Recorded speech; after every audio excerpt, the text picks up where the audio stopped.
Welcome to Profits Through Podcasting, where we help health-focused entrepreneurs generate leads and revenue for their business through podcasting. I'm your host, Joel Oliver, CEO of East Coast Studio.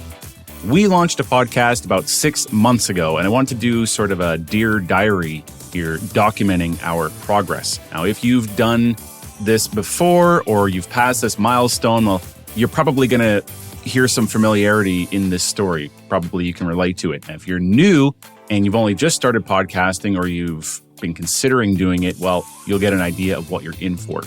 So I'm going to give a backstory of our goals and our reasoning for starting a podcast. Then we're going to reflect on what has happened over the last 6 months, some good and bad lessons. And finally, I'll go through some thoughts and plans for us moving forward into the future with this podcast, and hopefully that'll give you some ideas for your own as well. So let's start with the goal of beginning the podcast. Well, the business was doing great, but it got to a point where I thought, okay, well, what's next? I would like to grow this business. It seems to be working well, but how do we expedite the growth? And it was getting a little stagnant, so that wasn't a big concern. It would have been a big concern if, say, the revenue started going down, but at the very least, I wanted to be proactive in that and grow the business and certainly not let it shrink. So in some thinking and researching and talking to different people I knew, I talked to a marketing colleague of mine who runs an agency, and she said, why don't you have a podcast? And I thought, you know what, that's a good point. A lot of people have asked me that over the years. We had also begun doing some content and teaching a little about the benefits of podcasting and a little marketing specifically towards entrepreneurs and why podcasting is such a good marketing tool, how you can repurpose content, that type of thing. And it made a whole lot of sense. If we believe in podcasting so much, then we should have one of our own. There's a whole bunch of benefits there. I had just always preferred to be behind the scenes. I've been doing that my whole life. I was always a tech guy. I was behind the scenes. I wasn't on stage. So that's what I was comfortable with. But I had to break out of my comfort zone. I saw that podcasting was definitely a good idea. We wanted to have content for social media. I knew I could repurpose that from the podcast. And it just gives us more content in general, not only for social media, but we can do mailing lists. We can do LinkedIn posts. It's just a nice, efficient way to do it. There's a whole bunch of reasons why we decided to actually take that leap and get into podcasting. But I think it's a great idea, especially for a podcasting company, because people want to see, does this guy actually know what he's talking about? So I'd been working with other podcasters for years. Then we were finally going to take that leap and dive in and do our own podcast. I was definitely uncomfortable at first. I feel a lot better now. I think I still have a ways to go. But I heard Dan Martell say something interesting recently too. He's talking about how if you've got something to share, if you have knowledge, you should be sharing that. You should be putting it out there. And that kind of stuck with me because originally my viewpoint, which I think wasn't really correct, was, well, you know, there's so many people out there doing this already. I don't really want to just join in and be another guy with his face talking about stuff. Like, it's already being done. But everybody is unique. You're the only person who is you. And I like that, what Dan said. Just if you have something to share, you should be putting it out into the world. It's going to make the world a better place. It's going to help people. So why not? So that's a bit of background on why we started the podcast. Now I want to get into how it's gone, how these 6 months have been, some reflection. So as you may know, we started with 2 episodes a month, one every 2 weeks. We are still doing that for now, at least. We've been discussing the possibility of ramping that up, which is a natural progression. I'm going to get into that a little more in the next section. I've found it a little slow if you want to connect with guests as well. So you've got to consider your time and budget and things like that in determining how often you want to do episodes. But if your goal, for example, is to mainly connect with people, the guests that you have on, and you're doing like us, where I'm doing 1 solo episode a month and 1 guest a month, that's only 12 guests a year. It's really not that many when you compare it to, say, doing 4 episodes a month, 1 a week, and a guest on every episode, which may not be the greatest thing. We're going to talk about that, but just pointing that out, that it feels to me quite slow in the networking realm because I just have to pace myself in how many people we have on since I only have 1 guest slot a month. Initially, I actually did get way too ahead. I was kind of scared that I would run out of episodes and I wanted to have a nice buffer there. And I actually had to slow down because we were starting to pile up too many, and I had a 3 to 4 month wait for people from when they did the interview to when the podcast went live. That's too long of a gap for me. I want to keep it to 1 to 2 months at most. So I actually had to just take a pause, which was ideal because it was summer. So I didn't do any interview recording there. And also on that note of doing more episodes, I think I want to do that when we calm down a bit. We've been doing a whole bunch of other work, like some branding, marketing stuff, redoing our website now. There's a whole lot going on. And when we started that podcast, I didn't want to just have that commitment of doing once a week, because what's really important is consistency and not giving up, not making something that you can't stay consistent with because you got too stressed out or the work was too much. So I wanted to do that very methodically and be sure that once I started, I was able to keep it going. I do hope to ramp it up eventually, but we'll see. It's working quite well at the moment. We've got a lot of social media content, which is great. Although with the guests and the spacing of the episodes, I found there are periods of time where it's like the same guest in multiple posts in a row. Like if we do 10 videograms from an episode, and we want to put those on Instagram, then we have like 2 weeks where every post is just the same guest. So I've had a discussion about trying to mix that up and alternate in somewhere I'm solo. So that's a consideration that came up. Time flew by, honestly, those 6 months. We did create a mass of content. Like if you start podcasting and then look back 6 months later at your episodes, at all the social content that you've created and any other content, it's a lot. We didn't really have anything on Instagram or anywhere else before we started this. And now looking back, we've got quite a collection, but it's only a fraction of what's actually possible with more time. Like 6 months is just a drop in the bucket. It's really not that much, especially in the realm of growth and really seeing results. It's almost nothing, right? And of course, we haven't seen a whole lot of social media growth yet, which you don't necessarily need, but I like the presence. It's there for people to see.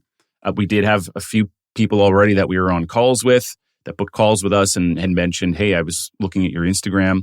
You don't really need a big audience. You don't necessarily need a whole bunch of followers, but having it there for potential clients to look at is great. So I'm really happy about that because I do these podcast episodes and I don't really have to think again about the social aspect. I know the team is making those videograms, they're getting posted, and it's on autopilot in that sense. I don't have to think about Instagram a whole lot. I do go on there and interact, and sometimes we'll make other posts, but that's great. I actually, now that I'm aware of this, I find myself checking people's social media a lot more.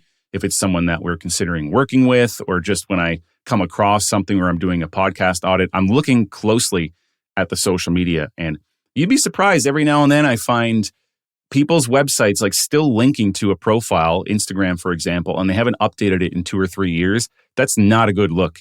You don't need to be on every platform, but you definitely don't want to be inactive and having people come and see and wonder, is this person still even in business? What's going on here? So yeah, social media has been great. The growth, it will come over time, but I'm not too concerned about having a giant audience because it can serve its purpose just as it is. I still am interested in getting a lot of our business through referrals, but you need social media, I believe, for some trust building and making connections. It's going to help the referrals because people will be able to go and see what we're all about, what I'm like, if they like me or not, they want to work with me or not. So I'm sure it will bring business. I'm mostly more comfortable now with being on social media.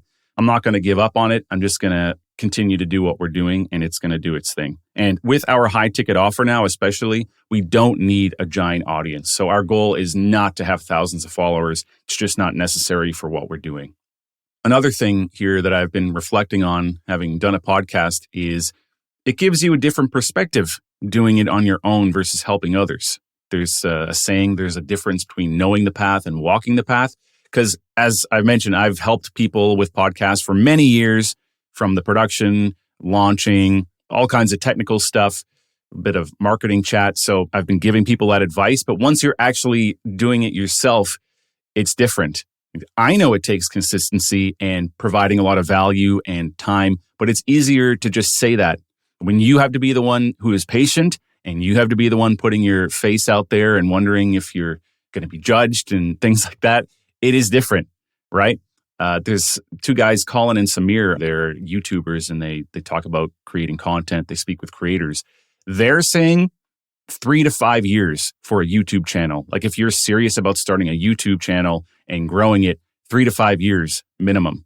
And I apply that to podcasting as well. I've said absolutely the bare minimum is 1 year, but even that is just not enough. And I'm realizing that even more 6 months in, it's not enough time to grow that big. Like you've got to be committed to these things if you're going to start, and just hang in there and keep doing it consistently. Get advice, get coaching, make sure you're doing a good job. You're doing everything possible so that when people do find you, they can convert into a client or they can enjoy your content. They don't get turned off and leave, but it's going to take time and consistency. It reminded me too of a few years back, actually during COVID, I started a coaching brand for podcasting. And I'm laughing now because I just didn't give it near as much time. Okay, I've started a lot of random projects over the years. I learned from those, but I always gave up way too soon. I think there's a lot to be said for picking something and sticking with it, because all that time too, we had this business, East Coast Studio, which was quite successful. It was a good model. We knew how to do it. Everything was fine. But I'd always think, well, we got to grow and we got to start something else. And I started that coaching brand, and I barely did anything for it. Like I made a course, which I put a lot of work into, but we didn't even come close to the amount of time and commitment needed to actually grow that business. And I just thought it was a failure, but really it's impossible for anything to work in that amount of time. I also found with the podcast, it gave us a nice way to talk to clients who I hadn't really spoken to before or regularly. And I like that, because even though now with our new high ticket offer, we typically will do a quarterly call at minimum with our clients. Other than that, people usually I would do I'll call it a sales call. I don't really like to use that word, but an initial call up front to see if we want to work together. So some people I would do those, but it's maybe been 3 or 4 years since we spoke. Some we only ever spoke through email, and we just haven't actually had a face-to-face, even online communication ever or in years. So some of the clients that we had on the podcast, I really like being able to connect with them. I think it helps solidify that relationship with your clients. So I really like that aspect of it. It was great to connect with these people. I've learned a lot about content creation. The amount of value that you have to put out there has to be big. There's so much competition. You obviously want to be unique as well in what you're doing. So don't feel that you have to have a totally new thought with every piece of content that you post, but you do want to give a high amount of value. And this podcast has been a great push for me to provide value once I've seen what others are doing, plus understanding our ideal client and what it is that they need.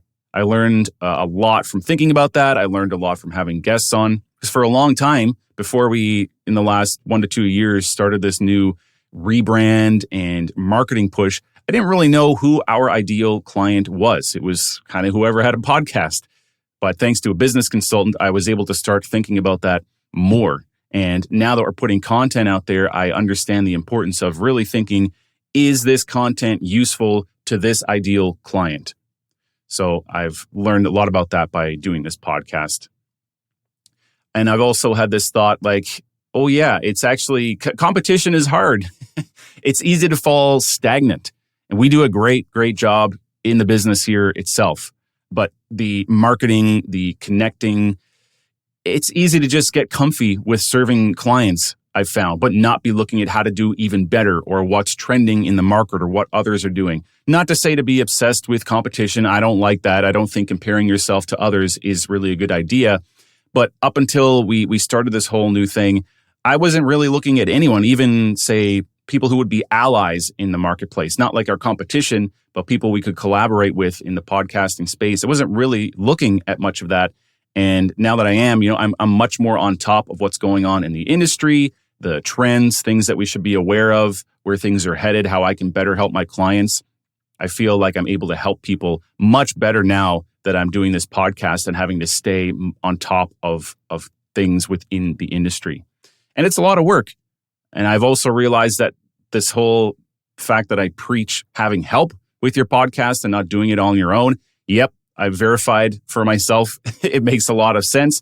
Just the preparation alone can be a lot. So having help is absolutely crucial. The last thing you want with a podcast is to double the amount of time that you spend on each episode because you're doing editing and all the other stuff on your own, making sure that you're focused only on the tasks that you need to be doing and then letting the rest be handled by your team. Finally, I would like to get into some adjustments that I'm thinking about, some areas for improvement, and some next steps moving forward from here from our first 6 months of podcasting. So as I always say, there is so much to learn and you should just begin. And I live that. I just started, right? I've gotten a lot more comfortable on camera and behind a mic, less scripted. I like to have some talking points laid out, but I am much better at not actually reading off a script, which I felt compelled to do early on. And it looked very bad on camera. So I'm really trying to get past that. I started without all the answers, and that's cool. Although I have experience working with podcasters for so many years, as I mentioned, when you're doing it, it's different. So for me being on here, it's been a great adventure. I've gotten much better. I've refined my skills. So we're always learning and making adjustments. Yes, I know a lot about podcasting, but once you're in the hot seat, it's a different perspective. And of course, we're going to be tweaking things along the way to help improve and make it better over time. So I'm glad that we just got started. Like that first 6 months, maybe it wasn't perfect, but the fact that we just dove in and started, that's just part of the process. It's not going to be perfect when you begin. I accepted that. I tell all of our clients to accept that. So remember, just go.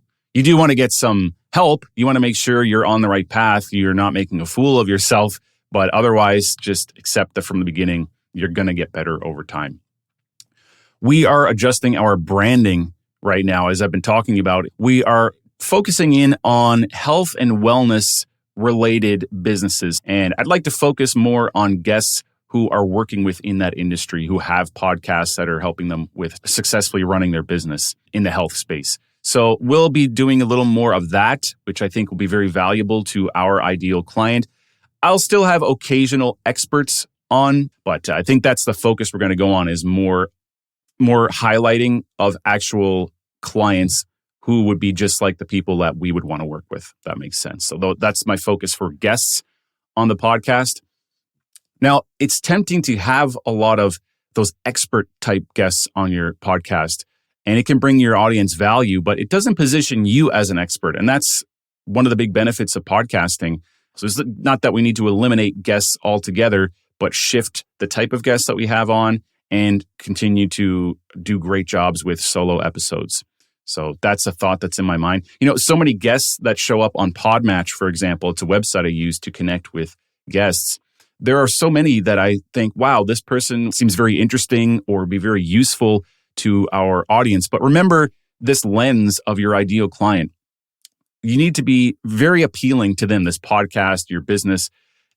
There are a lot of sources for other stuff. That's what I've had to remind myself. Like, yes, I want to help these clients, these ideal clients, as much as possible, but they have a source for stuff that I don't specialize in. I don't need to give them all these episodes about social media content or whatever else, or business like taxes. I've never done an episode on that, but you can see my point. Yes, my ideal clients need to know about taxes, but it's just not my place to convey that information. They can get that somewhere else. So I really want to make sure that we're focusing on what we can uniquely offer right to those ideal clients. So consider that with your podcast. And if you're having guests on, the type of guests, and same with your solo content. If you're doing it, what type of content are you putting out there? And is it most valuable to your ideal clients? We're getting a newsletter put together too. I'm working on it, featuring our episodes. I would like to get some help with that. So that's something else on the radar. It's easy to repurpose this stuff. I'll say in quotes, it's easy. It's what I like about podcasting. I can just do the episode and then other things can happen like a newsletter. But I don't really want to just fire it into AI at this point and let it all just go on its own. Like, I want people behind it. I want quality content. So we're going to be having humans work on that. Also, one of our considerations for moving forward, something I touched on already, is this whole consideration of moving to weekly episodes instead of every 2 weeks. Yeah, I do want to make that jump. As I mentioned, the couple of episodes with just one guest wasn't really enough for connecting with guests. Not that it has to be the primary focus, but I've still got this fear of running out of guests, even though, like I said, we ended up with too many at the beginning and I had to pump the brakes. Like, I could be doing 2 guests a month and 2 solo episodes a month, but I'm still I'm a little hesitant to jump into that just yet with the other projects we have going on. There are so many people out there, so many podcasters, so many entrepreneurs. I don't think that worrying about having enough guests is really a realistic fear. It's just the capacity of me to keep on top of all the episodes. I really want to get to a point where I have a lot of other these one-time projects in the business done. And then I know that podcasting is one of the big things that I should be working on. I could go full bore into the podcast and ramping it up to once a week if I find that that's going to be a benefit for the business. So trust the process is one thing I'm thinking big time. Just know that you're on the right path, set yourself up for success, and keep doing it. That's what my takeaway is here, because we've learned a lot. We've made some adjustments. We're looking at what to adjust moving forward. But I know that we're doing great things and just got to keep at it, right? So hopefully that was good and gave you some insight into podcasting. If you are considering starting or you're newer, that was our first 6 months. Perhaps you can relate. Would love to hear from you as well if you have any stories to share or questions. And I would greatly appreciate the classic review or rating on Apple or Spotify. That definitely does help the podcast. You can never have too many reviews. So if you could sign on to your preferred platform there and leave us a little positive comment, that would be great. And we'll chat to you next time. Join us again next time on Profits Through Podcasting for more tips on how to turn your podcast into a lead and revenue generation machine for your business.